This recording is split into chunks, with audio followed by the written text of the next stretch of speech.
ಚಿತ್ತದಿ ಮೋಕ್ಷ ಮಾರ್ಗದಲ್ಲಿ ನಡೆಸುವುದೆಂಬನು ದರ್ಶನವು. ಪ್ರಿಯ ವೀಕ್ಷಕರೇ, ಪ್ರತಿ ಭಾನುವಾರ ಬೆಳಿಗ್ಗೆ ಚಂದನ ವಾಹಿನಿಯಲ್ಲಿ ಪ್ರಸಾರವಾಗುತ್ತಿರುವ ರತ್ನತ್ರಯ ಕಾರ್ಯಕ್ರಮವನ್ನು ವೀಕ್ಷಿಸುತ್ತಿರುವ ತಮ್ಮೆಲ್ಲರಿಗೂ ಹೃತ್ಪೂರ್ವಕವಾದ ಸುಸ್ವಾಗತ.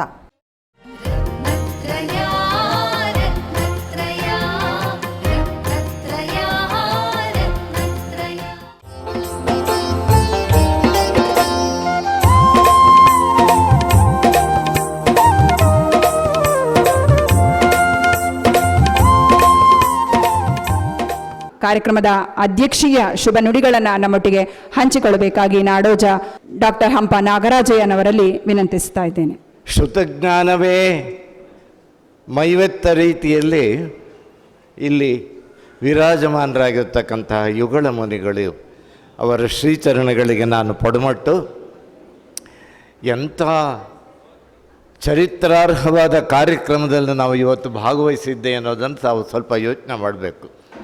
ಅನಿತಾ ಸುರೇಂದ್ರ ಕುಮಾರ್ ಅವರ ಪತಿ ಯಜಮಾನರಾದಂತಹ ಸುರೇಂದ್ರ ಕುಮಾರ್ ಅವರಿಗೆ 60 ವರ್ಷ ತುಂಬಿದಾಗ ಒಂದು ಸುರಚಾಪ ಅಂತ ಒಂದು ಅದ್ಭುತವಾದಂತಹ ಗೌರವ ಗ್ರಂಥವನ್ನು ಅರ್ಪಿಸಿದರು.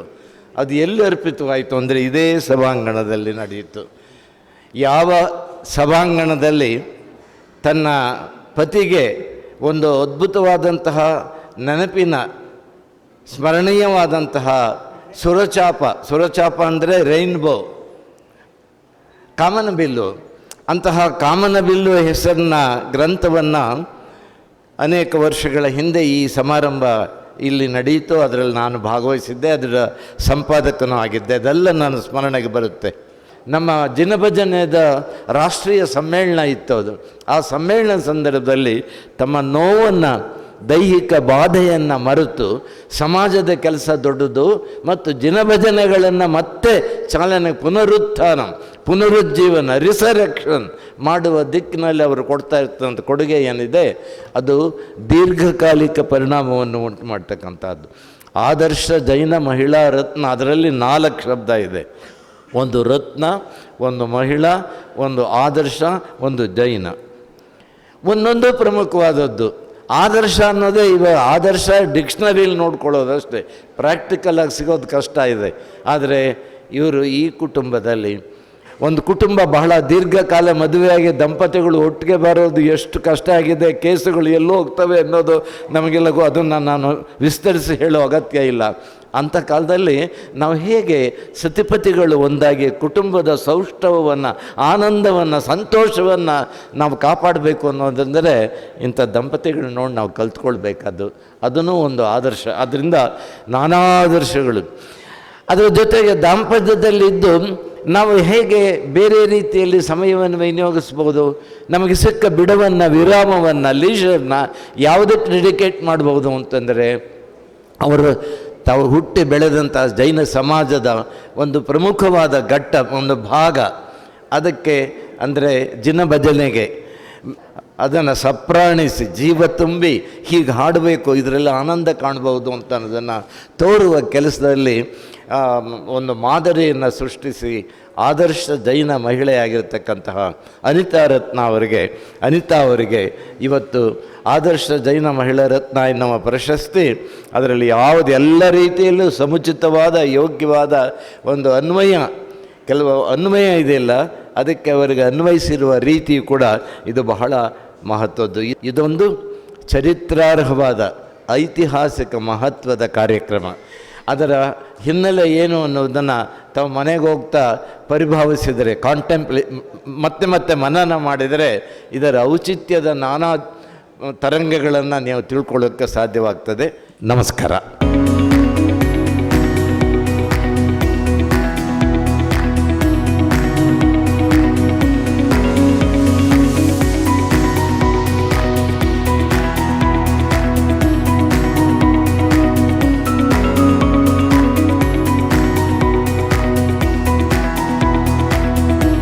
ಆದರೆ ಇದು 2ನೇ ಕಾರ್ಯಕ್ರಮದಲ್ಲಿ ಸ್ವಲ್ಪ ಮುಖ್ಯ ಅತಿಥಿಗಳು ನಮ್ಮ ಗೌರವಾನ್ವಿತ ನ್ಯಾಯಮೂರ್ತಿಗಳಾದ ಶ್ರೀ ಎಂ ಐ ಅರುಣ್ ಅವರು ಇವತ್ತಿನ ಕಾರ್ಯಕ್ರಮದ ಅಧ್ಯಕ್ಷತೆ ವಹಿಸ್ತಾ ಇದ್ದಾರೆ.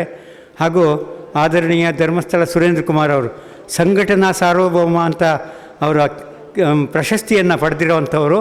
ಅವರು ಇವತ್ತಿನ ಈ ಕಾರ್ಯಕ್ರಮದಲ್ಲಿ ಎಲ್ಲ ವಿದ್ಯಾರ್ಥಿನಿಯರಿಗೆ ಅವರು ಶುಭ ಹಾರೈಸೋದಕ್ಕೆ ಬಂದಿದ್ದಾರೆ. ಈ ಶುಭ ಸಮಾರಂಭಕ್ಕೆ ನಮ್ಮ ವಿದ್ಯಾರ್ಥಿನಿಯರು ಯಾರು ರಾಜ್ಯಾದ್ಯಂತ ಬಂದಿದ್ದಾರೆ ಅವ್ರಿಗೆಲ್ಲ ನಾನು ಶುಭ ಹಾರೈಸ್ತಾ, ಇಂದು 2000 ಇಸ್ವಿಯಲ್ಲಿ ಅಂದರೆ ಈಗ 22 ಇದು 23ನೇ ವರ್ಷದ ಪ್ರತಿಭಾ ಪುರಸ್ಕಾರ ಕಾರ್ಯಕ್ರಮ. ನಾವು ಮೊದಲು ಪ್ರಾರಂಭ ಮಾಡಿದಾಗ 2000 ಇಸ್ವಿಲಿ 4 ಜನ ವಿದ್ಯಾರ್ಥಿಗಳು SSLC ವಿದ್ಯಾರ್ಥಿಗಳು 90%, 100ಕ್ಕೆ 90 ಅಂಕ ಗಳಿಸಿ ಅವರು ಪ್ರತಿಭಾ ಪುರಸ್ಕಾರ ತಗೊಂಡ್ರು. ಪ್ರತಿ ವರ್ಷ ಇದು ಜಮೆಟ್ರಿಕಲ್ ಪ್ರೋಗ್ರೆಷನ್ ಆಗಿ ಈ ವರ್ಷ ಭಾಳ ವಿಶೇಷ ಅಂತ ಅಂದರೆ 200 ಜನ ಹೆಣ್ಣುಮಕ್ಕಳು ಹಾಗೂ ವಿದ್ಯಾರ್ಥಿಗಳು, ಪ್ರತಿಭಾನ್ವಿತ ವಿದ್ಯಾರ್ಥಿಗಳು PUC science, PUC commerce and arts ಇದು 2 ವಿಭಾಗದಲ್ಲಿ 90%ಗಿಂತ ಜಾಸ್ತಿ ತೊಗೊಂಡಿರೋವಂಥವ್ರನ್ನ ಮಾತ್ರ ಇದಕ್ಕೆ ನಾವು ಆಯ್ಕೆ ಮಾಡ್ತೀವಿ. ಅದೇ ಥರ SSLCಯಲ್ಲಿ 92%ಗಿಂತ ಹೆಚ್ಚು ಅಂಕ ತಗೊಂಡಿರೋರನ್ನ ನಾವು ಈ ಪ್ರತಿಭಾ ಪುರಸ್ಕಾರಕ್ಕೆ ಆಯ್ಕೆ ಮಾಡ್ತೀವಿ. ಅದರಲ್ಲಿ ಈ ಸರಿ SSLCಯಲ್ಲಿ 100ಕ್ಕೆ 100 ಅಂಕ ಗಳಿಸಿರೋವಂಥ 2 ಪ್ರತಿಭಾನ್ವಿತ ವಿದ್ಯಾರ್ಥಿಗಳಿದ್ದಾರೆ. ಅಂದರೆ ಫಸ್ಟ್ ರ್ಯಾಂಕ್ ತೊಗೊಂಡಿರೋವಂಥ ವಿದ್ಯಾರ್ಥಿಗಳು. ಫಸ್ಟ್ ರ್ಯಾಂಕ್ ಯಾರು ಹೈಯೆಸ್ಟ್ ಮಾರ್ಕ್ಸ್ ತೊಗೊಂಡಿರ್ತಾರೆ ಈ ಕೋರ್ಸ್ಗಳಲ್ಲಿ ಅವ್ರಿಗೆ ಪ್ರತಿಯೊಬ್ಬರಿಗೂ 25,000 ರೂಪಾಯಿ ಪ್ರತಿಭಾ ಪುರಸ್ಕಾರದ ಮೊಬಲಗು ಪ್ರಶಸ್ತಿ ಪತ್ರ ಕೊಡ್ತೀವಿ. ಅದೇ ಥರ SSLCಯಲ್ಲೂ ಅಷ್ಟೇ ಹೈಯೆಸ್ಟ್ ಮಾರ್ಕ್ಸ್ ತೊಗೊಂಡಿರೋರಿಗೆ 25,000 ರೂಪಾಯಿ ಒಂದು ನಗದು ಬಹುಮಾನ ಪ್ರಶಸ್ತಿ ಪತ್ರ ಕೊಡ್ತೀವಿ. ಪ್ರತಿಭಾನ್ವಿತ ವಿದ್ಯಾರ್ಥಿಗಳಿಗೆ ಸೆಕೆಂಡ್ ಪ್ರೈಸ್ ಅಂತ ಕೊಡ್ತೀವಿ. ಈ 3 ವಿಭಾಗದಲ್ಲಿ ಸೆಕೆಂಡ್ ಪ್ರೈಸ್ನಲ್ಲಿ ತಗೊಂಡವ್ರಿಗೆ 10,000 ರೂಪಾಯಿ ತಲಾ 10,000 ರೂಪಾಯಿ ಕೊಡ್ತೀವಿ.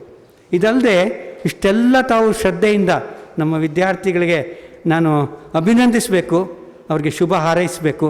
ಅವರು ಇಷ್ಟೆಲ್ಲ ಪ್ರಯತ್ನ ಮಾಡಿ ಈ ಸರಿ 200 ಜನ ವಿದ್ಯಾರ್ಥಿಗಳು, ದೊಡ್ಡ ಸಾಧನೆ. 200 ಜನ ವಿದ್ಯಾರ್ಥಿಗಳು 90%ಕ್ಕಿಂತ ಜಾಸ್ತಿ PUCನಲ್ಲಿ, 92%ಕ್ಕಿಂತ ಜಾಸ್ತಿ SSLCಯಲ್ಲಿ ತಗೊಂಡಿದ್ದಾರೆ. ಇದು ನಮ್ಮ ಜೈನ ಸಮಾಜದ ವಿದ್ಯಾರ್ಥಿನಿಯರ ಸಾಧನೆಯನ್ನು ತೋರಿಸುತ್ತೆ. ಏನೂ ಇಲ್ಲದೆ 4 ಜನ ವಿದ್ಯಾರ್ಥಿಗಳು 2000ರಲ್ಲಿ ಇದ್ದಿದ್ದು ಈಗ 2022ರಲ್ಲಿ 200 ಜನ ವಿದ್ಯಾರ್ಥಿಗಳು ಈ ಸಾಧನೆ ಮಾಡಿರೋದು ಭಾಳ ಅದ್ಭುತ ಅಂತ ನಾನಂತೂ ಭಾವಿಸ್ತಾ, ಎಲ್ಲರಿಗೂ ಶುಭ ಆಗಲಿ, ಎಲ್ಲರಿಗೂ ಶುಭ ಹಾರೈಕೆ ಹಾಗೂ ಅಭಿನಂದನೆಗಳನ್ನು ಸಲ್ಲಿಸ್ತಾ ಇನ್ನೂ ಹೆಚ್ಚಿನ ಪ್ರಯತ್ನ ಮಾಡಿ. ಜೈ ಜಿನೇಂದ್ರ. ಪೂಜ್ಯ ಯುಗಳ ಮುನಿಗಳಿಗೆ ನಾನು ಭಕ್ತಿಪೂರ್ವಕ ತ್ರಿವಾರ ನಮೋಸ್ತುಗಳನ್ನು ಸಲ್ಲಿಸುತ್ತಾ ನನ್ನ 2 ಮಾತುಗಳನ್ನು ಮುಗಿಸ್ತೇನೆ. ಈ ಜಿತೇಂದ್ರ ಕುಮಾರ್ ಅವರು ಏನು ಮಾಡಿದರೂ ಕೂಡ ಬರೀ ಚೆನ್ನಾಗಿ ಸಿಸ್ಟಮ್ಯಾಟಿಕ್ಕಾಗಿ ಮಾಡ್ತಾರೆ. ನಾನು ಕೂಡ ಇಲ್ಲ ತುಂಬ ಹೊಗಳಲಿಕ್ಕಿದೆ. ನಾನು ಕೂಡ ವಿದ್ಯಾರ್ಥಿ ವೇತನವನ್ನು ಕೊಡ್ತೇನೆ, ಆದರೆ ಅವರು ಕೊಡೋ ರೀತಿಯೇ ಬೇರೆ. 34 ವರ್ಷದಲ್ಲಿ ಡಾಕ್ಯುಮೆಂಟೇಷನ್ ಮಾಡುವಂಥದ್ದು ಮತ್ತು ಅದಕ್ಕೆ ಮಾರ್ಕ್ಗಳನ್ನು ಕೊಡುವಂಥದ್ದು ಭಾಳ ಚೆನ್ನಾಗಿ ಮಾಡ್ತಾರೆ. ನಾನು ಕಳೆದ ಸಲ ಬಂದಾಗ ಹೇಳಿದ್ದೆ, ನಾನು ದುಡ್ಡು ನಿಮಗೆ ಕೊಟ್ಬಿಡ್ತೇನೆ, ಸ್ವಲ್ಪ ನನ್ನ ಪರವಾಗಿಯೂ ನೀವು ಕೊಡಿ ಅಂತ ಹೇಳಿದ್ದೇನೆ. ಅವರ ಒಂದು ಹಿರಿತನ, ಅವರೆಲ್ಲ ರೀತಿಯಲ್ಲಿ ಮಾಡುವಂಥ ಒಂದು ಕಾರ್ಯಕ್ರಮಗಳು ನಮಗೆಲ್ಲ ಮುಂದೆಗೂ ಕೂಡ ಒಂದು ಅನುಭವಕ್ಕೆ ದಾರಿ ಆಗ್ತದೆ ಅಂತ ಹೇಳಿ, ಈ ಕಾರ್ಯಕ್ರಮದಲ್ಲಿ ಬೆಳಿಗ್ಗೆ ನನ್ನ ಹೆಂಡತಿಯ ಬಗ್ಗೆ ತಾವೆಲ್ಲ ಹೇಳಿದ್ದು ಭಾಳ ಸಂತೋಷವಾಯಿತು. ಮತ್ತು ಇವತ್ತು ಈ ಸಭೆ ನೋಡಿದ ಮೇಲೆ ಗೊತ್ತಾಯಿತು, ಹೆಚ್ಚು ಪ್ರಚಾರ ಇಲ್ಲದೇನೋ ಅನಿತನ ಮೇಲೆ ಪ್ರೀತಿ ಇಟ್ಟು ಬಂದಿದ್ದೀರಲ್ಲ, ಅದಕ್ಕೆ ಅವಳ ಪರವಾಗಿ ನಾನು ನಿಮಗೆ ಧನ್ಯವಾದವನ್ನು ಹೇಳಿ, ಈ ಕಾರ್ಯಕ್ರಮ ಪ್ರತಿಭಾ ಪುರಸ್ಕಾರ ಭಾಳ ಮುಖ್ಯವಾದದ್ದು. ಎಲ್ಲ ದಾನಕ್ಕಿಂತ ವಿದ್ಯಾದಾನವೇ ಉತ್ತಮ. ಅದು ಈಗಿನ ಕಾಲದಲ್ಲಿ ಈ ತಯಾರಿಯನ್ನು ತಾವೆಲ್ಲ 91% ತೆಗೆದದ್ದು ಭಾಳ ಸಂತೋಷ. ನೀವು ಇನ್ನೂ ಹೆಚ್ಚಾಗಿ ಓದಿ ನಿಮಗೆಲ್ರಿಗೂ ಭಾಷೆಯನ್ನು ಹೇಳಿ ನನ್ನ ಮಾತು ಮುಗಿಸ್ತೇನೆ. ಜೈ ಜಿನೇಂದ್ರ.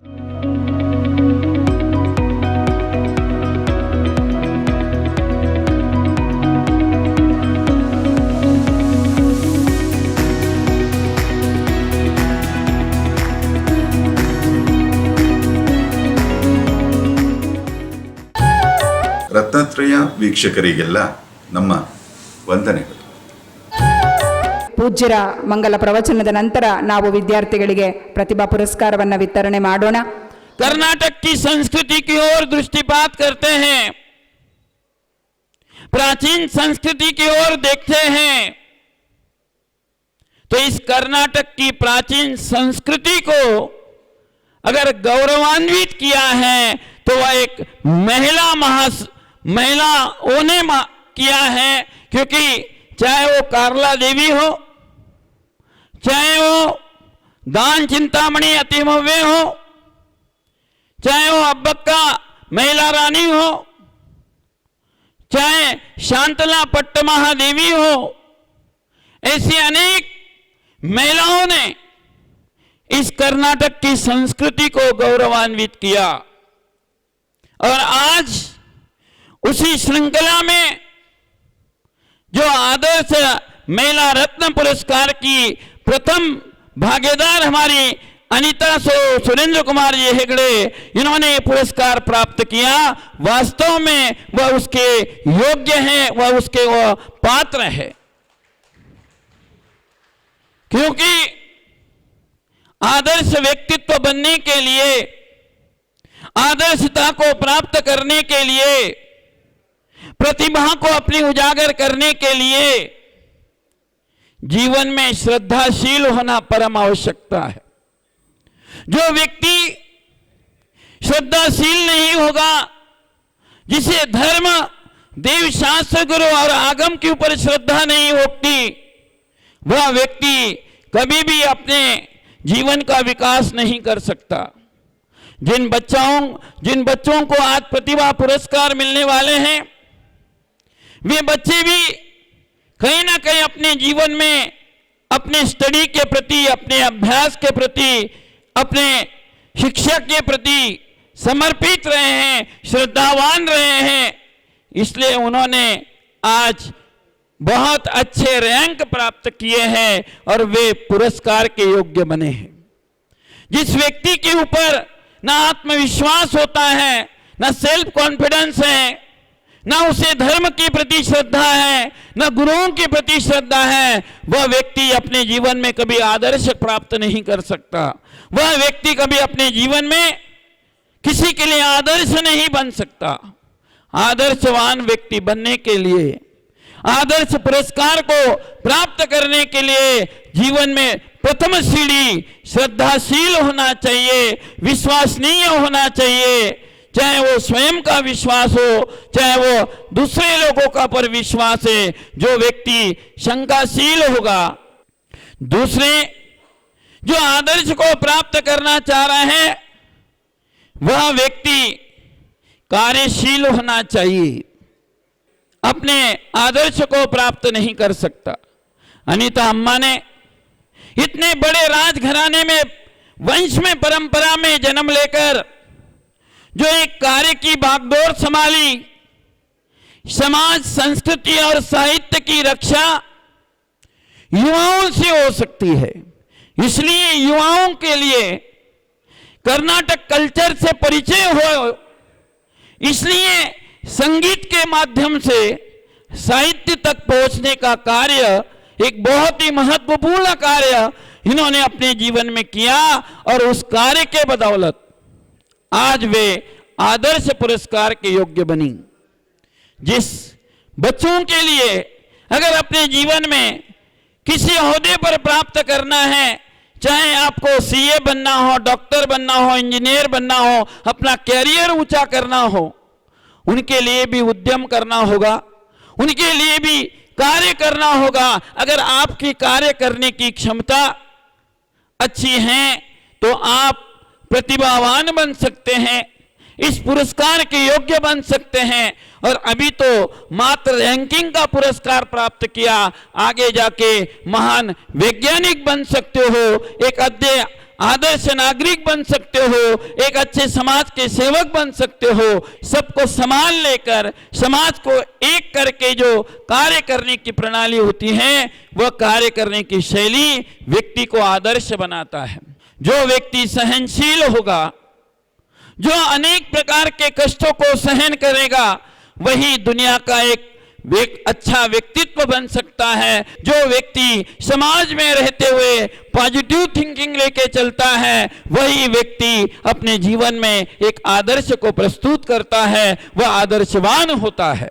और पांचवी बात है कि व्यक्ति आदर्श बनने के लिए कैरेक्टर अर्थात चारित्रशील होना चाहिए।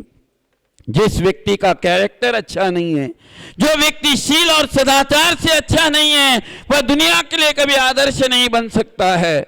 आदर्शवान होने के लिए अपना सदाचार और शील से संयुक्त होना चाहिए, उसकी वाणी में मधुरता होनी चाहिए, उसका व्यवहार अच्छा होना चाहिए। जो व्यक्ति व्यवहार कुशल होता है, अनीता जी के लिए भी विशेष आशीर्वाद देके सभी के लिए आशीर्वाद देते मेरे 2 शब्दों को विराम देता हूं। जय बोलो महावीर भगवान की। ಎಲ್ಲ ಸಾಧಕರು ಸಾಧು ಪುರುಷರು ಮಹಾಪುರುಷರು ಮೊದಲು ಕೇವಲ ಜ್ಞಾನವನ್ನು ಪಡೆದು ಅರಿಹಂತ ಆಗಿದರು, ಆಮೇಲೆ ಮೋಕ್ಷ ಲಕ್ಷ್ಮಿಯನ್ನು ಪಡೆದು ಸಿದ್ಧ ಆಗಿದರು. ಮೋಕ್ಷ ಲಕ್ಷ್ಮಿ ಅಂದ್ರೆ ಸಿದ್ಧ ಭಗವಾನ್ ಮತ್ತು ಕೇವಲ ಜ್ಞಾನ ಅಂದ್ರೆ ಅರಿಹಂತ ಏನ. ಕೇವಲ ಜ್ಞಾನ ಪಡೆದಿದ್ರೆ ಅರಿಹಂತರು ಆಗುವುದು, ಮೋಕ್ಷ ಪಡೆದಿದ್ರೆ ಸಿದ್ಧ ಆಗುವುದು. ಜೀವನದಲ್ಲಿ ನಾವು ನೋಡಿದ್ರೆ ಈ ಜೀವನದಲ್ಲಿ ಕೂಡ ಮೊದಲು ಜೀವನದ ಪ್ರಾರಂಭ ಯಾವುದರಿಂದ ಆಗುತ್ತದೆ? ಸರಸ್ವತಿಯಿಂದ ಅಥವಾ ಲಕ್ಷ್ಮಿಯಿಂದ? ಹೇಳಿ. ಹುಟ್ಟಿನಿಂದ ಸಂಸ್ಕಾರಗಳು ಮತ್ತು ಸುಮಾರು 25 ವರ್ಷವರೆಗೆ ನಾವು ಸರಸ್ವತಿಯ ಉಪಾಸನೆ ಮಾಡುತ್ತೇವೆ. ಅಲ್ಲಿಯವರೆಗೆ ಲಕ್ಷ್ಮಿವಿನ ಸ್ವಲ್ಪ ಕೂಡ ಆಸಕ್ತಿ ಜೀವನದಲ್ಲಿ ಇರುವುದಿಲ್ಲ. ನೋಡಿ, ನೀವು ಎಲ್ಲ ಮಕ್ಕಳನ್ನು ನೋಡಿ, ಏನ ಮಾಡುತ್ತೀರ ಮಕ್ಕಳು ಎಲ್ಲ 25 ವರ್ಷವರೆಗೆ 20-25 ವರ್ಷವರೆಗೆ ನಮ್ಮ ತಲೆಯಲ್ಲಿ ಬರೀ ಸರಸ್ವತಿ ಇರುತ್ತದೆ, ಜ್ಞಾನಾರಾಧನೆ ಇರುತ್ತದೆ, ಜ್ಞಾನೋಪಾಸನ ಇರುತ್ತದೆ, ಸರಸ್ವತಿಯ ಭಕ್ತಿ ಉಪಾಸನೆ ನಾವು ಮಾಡುತ್ತೇವೆ. ನನ್ನ ಸ್ಮರಣ ಶಕ್ತಿ ಹೆಚ್ಚಾಗಲಿ, ನನ್ನ ಬುದ್ಧಿ ಹೆಚ್ಚಾಗಲಿ, ನನಗೆ ಎಜುಕೇಶನ್ನಲ್ಲಿ ಸ್ಟಡಿ ಮಾಡುವುದರಲ್ಲಿ ನನಗೆ ಸಫಲತೆ ಸಿಗಲಿ, ಅದಕ್ಕಾಗಿ ನಾವು ಸರಸ್ವತಿಯ ಉಪಾಸನೆ ಮಾಡುತ್ತಾ ಇರುತ್ತೇವೆ. ಅಲ್ಲಿಯವರೆಗೆ ನಮ್ಮ ತಲೆಯಲ್ಲಿ ಯಾವಾಗಲೂ ಲಕ್ಷ್ಮಿಯ ಪ್ರವೇಶ ಆಗೋದಿಲ್ಲ. ಆಮೇಲೆ ಲಕ್ಷ್ಮಿ ಎರಡೂ ಬೇಕು, ಸರಸ್ವತಿ ಬೇಕು, ಲಕ್ಷ್ಮಿ ಬೇಕು. ಆದರೂ ಸಹ ಎರಡರಲ್ಲಿ ಮೊದಲು ಸರಸ್ವತಿ. ವಿದ್ವತ್ವಂ ಚ ನೃಪತ್ವಂ ಚ ನೈವಂ ತುಲ್ಯ ಕದಾಚನ ಸ್ವದೇಶೇ ಪೂಜ್ಯತೆ ರಾಜ ವಿದ್ವಾನ್ ಸರ್ವತ್ರ ಪೂಜ್ಯತೆ. ನೋಡಿ, ಇಡೀ ಜಗತ್ತಿನಲ್ಲಿ ಪೂಜೆ ಯಾರದು? बेले यारेगे किसको महत्व है बताइए? राजा को जितना महत्व है उससे ज्यादा महत्व विद्वान का है, क्योंकि विद्वान पूरे जगत में पूज्य होता है. राजा जब तक राजा है तभी तक उसकी पूजा है. राजा जब इस जगत से चला जाता है तो उसको कोई याद नहीं करता है, किंतु विद्वान जब इस दुनिया से जाता है तो हजारों वर्षों तक विद्वानों को याद किया जाता है. आज हमारे समाज में कुंदाचार्य, समंत भद्राचार्य, पूज्यपाद आचार्य, अकलंक आचार्य, विद्यानंद आचार्य ಎಲ್ಲ ಆಚಾರ್ಯರ ನಾವು ಸ್ಮರಣೆ ಯಾಕೆ ಮಾಡುತ್ತೇವೆ? ಯಾಕಂದ್ರೆ ಅವರು ಸಾಹಿತ್ಯವನ್ನು ರಚಿಸಿದರು. ಸಾಹಿತ್ಯ ಇರುವುದರಿಂದ ಇವತ್ತು ಕೂಡ ಕುಂದಾಚಾರ್ಯರು ನಮ್ಮ ಸಮಾಜದಲ್ಲಿ, ನಮ್ಮ ನಂಬಿಕೆಯಲ್ಲಿ ಜೀವಂತ ಆಗಿರಿದ್ದಾರೆ. ಎಲ್ಲ ಪೂರ್ವಾಚಾರ್ಯರು ನಮ್ಮ ನಂಬಿಕೆಯಲ್ಲಿ ಇದ್ದಾರೆ. ನಮ್ಮ ಸದ್ಧರ್ಮ ಬಂಧುಗಳೇ, ಈ ಸತ್ಕಾರ ಮಾಡುವುದರಲ್ಲಿ ನೋಡಿ, ಶಾಂತರಾಜ್ ಟ್ರಸ್ಟ್ ಏನ ಕೊಂಸಾ ಟ್ರಸ್ಟ್. ನೀವು ಮಕ್ಕಳು ಎಲ್ಲ ನಿಮ್ಗೆ ಇದು ಗೊತ್ತಿರಬೇಕು. ಯಾರು ನಮ್ಮ ಸನ್ಮಾನ ಮಾಡಿದ್ದಾರೆ, ಅವರು ಯಾರು, ಅವರ ಹೆಸರು ಏನು, ಅವರ ಹಿಂದೆ ಹಿಸ್ಟ್ರಿ ಏನು, ಅದು ಎಲ್ಲ ನಮಗೆ ಗೊತ್ತಿರಬೇಕು. ಇದು ಒಂದು ಸ್ವಲ್ಪ ಕೃತಜ್ಞತೆಯ ಭಾವ ನಮ್ಮಲ್ಲಿ ಬರಬೇಕು. ನೋಡಿ, ಶಾಂತರಾಜ ಶಾಸ್ತ್ರಿಯವರು ಎಷ್ಟು ದೊಡ್ಡ ವಿದ್ವಾಂಸರು ಆಗಿ ಹೋಗಿದ್ದಾರೆ. ಆವಾಗಿನಿಂದ ಇಲ್ಲಿವರೆಗೆ ನೋಡ್ತಾ ಇದ್ದೇನೆ, ಬಹಳ ದೊಡ್ಡ ಯೋಗದಾನ ಸಮಾಜಕ್ಕಾಗಿ ಅವರದು ಇದೆ. ಪ್ರತಿಭಾ ಪುರಸ್ಕಾರ ಇದು ಕೂಡ ಒಂದು ದೊಡ್ಡ ಉದಾರತೆ ಮತ್ತು ಮನಸ್ಸು ಇದೆ. ಮನಸ್ಸು ಇಲ್ಲದಿದ್ದರೆ ಪ್ರತಿಭಾವಂತರ ಪುರಸ್ಕಾರ ಯಾಕೆ ಮಾಡಬಹುದು? कौन कर सकता है बताओ? किंतु ये बहुत बड़ी बात है कि आपने प्रतिभा पुरस्कार स्टार्ट किया. इವರು ಸ್ಟಾರ್ಟ್ ಮಾಡಿದ ನಂತರ ಪೂರ್ತಿ ದೇಶದಲ್ಲಿ ಪ್ರತಿಭಾ ಪುರಸ್ಕಾರದ ಒಂದು ವಾತಾವರಣ ತಯಾರಾಗಿದೆ. ಅದುವರೆಗೆ ಯಾರಿಗೆ ಗೊತ್ತೇ ಇರಲಿಲ್ಲ. ಪ್ರಪ್ರಥಮ ಪ್ರತಿಭಾ ಪುರಸ್ಕಾರ ಕರ್ನಾಟಕದಲ್ಲೇ ಸ್ಟಾರ್ಟ್ ಆಗಿದೆ. ನಮ್ಮ ದಕ್ಷಿಣ ಭಾರತದ, ನಮ್ಮ ದಕ್ಷಿಣ ಕರ್ನಾಟಕದ ಯಾವ ಧರ್ಮ ಪರಂಪರೆ ಇದೆ, ಆಚಾರ್ಯ ಶಾಂತಿಸಾಗರ್ ಮಹಾರಾಜರ ಪರಂಪರೆ ಇದೆ, ಆ ಪರಂಪರೆಯ ಪಿಲ್ಲರ್ ಕೂಡ ನೀವೇ ಆಗಬೇಕು ಮತ್ತು ಮುಂದೆ ಬಂದು ಈ ಪರಂಪರೆಯ ಸಂರಕ್ಷಣೆ ಕೂಡ ತಾವು ಎಲ್ಲರೂ ಮಾಡಬೇಕು. ಇವತ್ತು ಬಂದಿರುವ ಎಲ್ಲ ಮಕ್ಕಳನ್ನು ಕೂಡ ಆಶೀರ್ವಾದ ಕೊಡುತ್ತೇನೆ. ನಿಮ್ಮ ಜೀವನದಲ್ಲಿ ಬಹಳ ಸಮೃದ್ಧಿ ಆಗಲಿ, ದೊಡ್ಡ ದೊಡ್ಡ ಪೊಸಿಷನ್ನಲ್ಲಿ ತಾವು ಎಲ್ಲ क्या बोलते लड़कियां लड़के जो भी आए हुए हैं, आप सभी को अच्छी पोजीशन जीवन में मिले. आप लोग दानवीर बनो, धर्मवीर बनो, समाजवीर बनो, कर्मठ कार्यकर्ता बनो और आगे आकर के जैन धर्म को अगली पीढ़ी तक पहुंचाने का एक अच्छा अनमोल कार्य करे. समाज सृष्टियों के लिए हमारा बहुत बहुत आशीर्वाद. बोलिए महावीर भगवान की.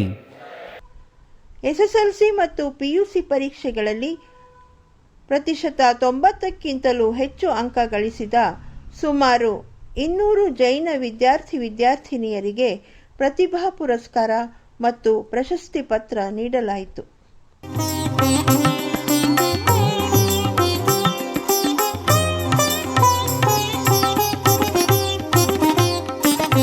परमजिनेन्द्रवाणिये सरस्वती, परमजिनेन्द्रवाणिये सरस्वती, बेरदु पेण्ण रूपमं धरियिसि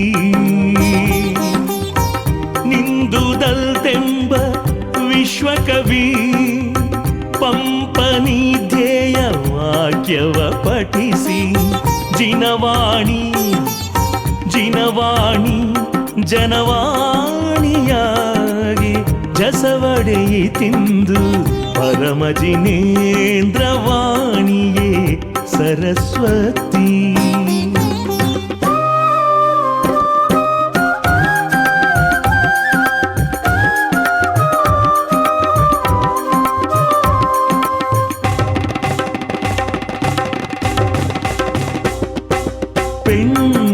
പെണ്ണറുപിന്തലേ ಬ್ರಾಹ್ಮಿ ಪೆಸರಿಂದಲೇ ಓಂಕಾರದಕ್ಕರದ ಬ್ರಾಹ್ಮಿ ಲಿಪಿ ಹೆಸರಾಯ್ತು.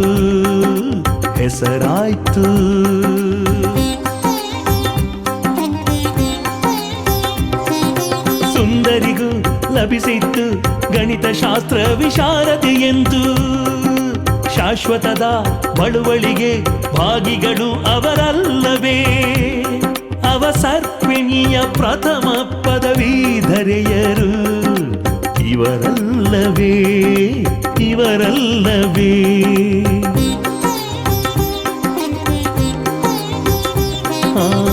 ಪರಮಜಿನೇಂದ್ರವಾಣಿಯೇ ಸರಸ್ವತಿ.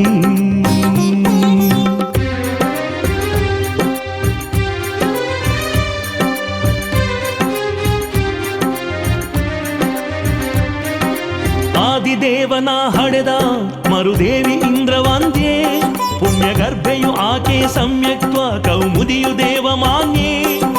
ಹೆಣ್ಣಿನಿಂದಲೇ ಇಗವು, ಹೆಣ್ಣಿನಿಂದಲೇ ಪರವು, ಹೆಣ್ಣಿನಿಂದಲೇ ಸಕಲ ಸೌಭಾಗ್ಯ ಸಂಪದವು.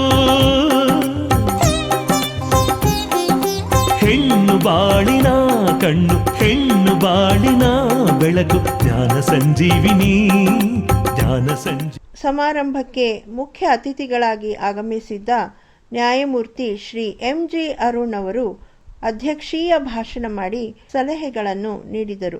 ಇಲ್ಲಿ ನಾನು ಹೇಳಲಿಕ್ಕೆ ಏನು ಇಷ್ಟಪಡ್ತೇನೆ ಅಂತ ಹೇಳಿದ್ರೆ, ನೀವು ಶ್ರಮವಹಿಸಿ ನಿಮ್ಮ ಪ್ರತಿಭೆಯಿಂದ ಇಷ್ಟು ಮಾರ್ಕ್ಸ್ನ ನೀವು ತೆಗೆದಿದ್ದೀರಿ. ಇದನ್ನು ನೀವು ಮುಂದುವರಿಸ್ಕೊಂಡು ಹೋಗಬೇಕಾಗತ್ತೆ. ಇದನ್ನು ಮುಂದುವರಿಸ್ಕೊಂಡು ಹೋಗಬೇಕಾದ್ರೆ ನೀವೊಂದು ಸಮತೋಲನವಾದಂತಹ ಒಂದು ಬೆಳವಣಿಗೆ ನಿಮ್ಮ ವ್ಯಕ್ತಿತ್ವದಲ್ಲಿ ಕಾಣಬೇಕು. ಇದು ಬರೀ ಒಂದು ವಿದ್ಯೆಯಿಂದ ಸಾಧ್ಯ ಅಲ್ಲ, ಬುದ್ಧಿನೂ ಬೆಳೆಸ್ಕೋಬೇಕಾಗತ್ತೆ. ನೀವು ಉದ್ಧಾರ ಆಗಬೇಕು, ನೀವು ಸಮಾಜಕ್ಕೂ ಒಂದು ಆಸ್ತಿ ಆಗಬೇಕು. ಇದು ನಿಮಗೆ ಒಂದು ಉತ್ತಮ ಸಂಸ್ಕಾರ ಇದ್ರೆ ಮಾತ್ರ ಸಾಧ್ಯ. ಧರ್ಮಗಳಲ್ಲಿ ಒಂದು ಅತ್ಯಂತ ವೈಜ್ಞಾನಿಕವಾದಂತಹ ಧರ್ಮ ಜೈನ ಧರ್ಮ. ಇದನ್ನು ನೀವು ಅಧ್ಯಯನ ಮಾಡಿದರೆ ಖಂಡಿತ ನಿಮಗೆ ಒಳ್ಳೆ ಮಾರ್ಗದರ್ಶನ ಸಿಗುತ್ತೆ. ಒಂದು ಚಕ್ರವರ್ತಿ ಆಗುವಂತಹ ಒಂದು ಸುಯೋಗ ಕೂಡ ಲೌಕಿಕದಲ್ಲಿ ಜೈನ ಧರ್ಮ ತನ್ನ ಅನುಯಾಯಿಗಳಿಗೆ ನೀಡಿದೆ. ಸವಲತ್ತು ಸೌಕರ್ಯಗಳು ಇಲ್ದಲೇ ಇದ್ರೂ ಇಷ್ಟು ಉದ್ಧಾರ ಆಗ್ತಾರೆ. ಯಾಕಂತ ಹೇಳಿದ್ರೆ ಒಂದು ಧರ್ಮ ಅವರಿಗೆ ಸಂಸ್ಕಾರವನ್ನು, ಉದ್ಧಾರ ಆಗುವಂತಹ ಒಂದು ಸಂಸ್ಕಾರವನ್ನು ನೀಡಿದೆ. You are all youngsters who are coming up in life, understand one thing, believe in your rationality. Don't be a bunch of superstitious fools.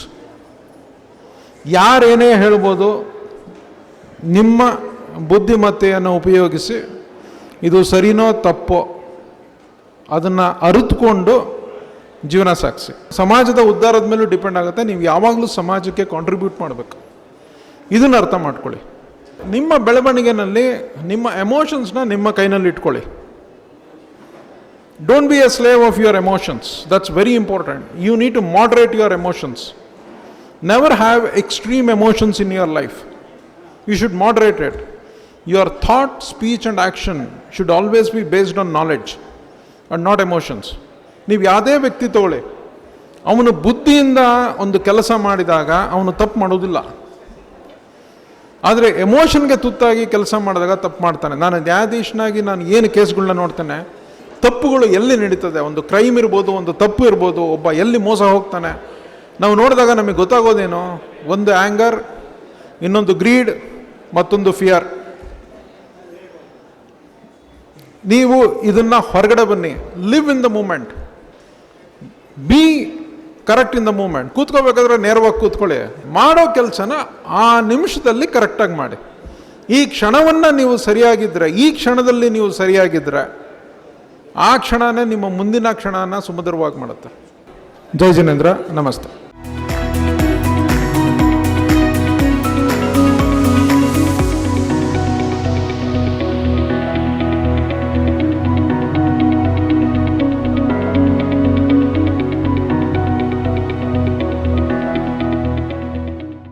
ಸಮಾವೇಶ ಮುಕ್ತಾಯವಾಯಿತು.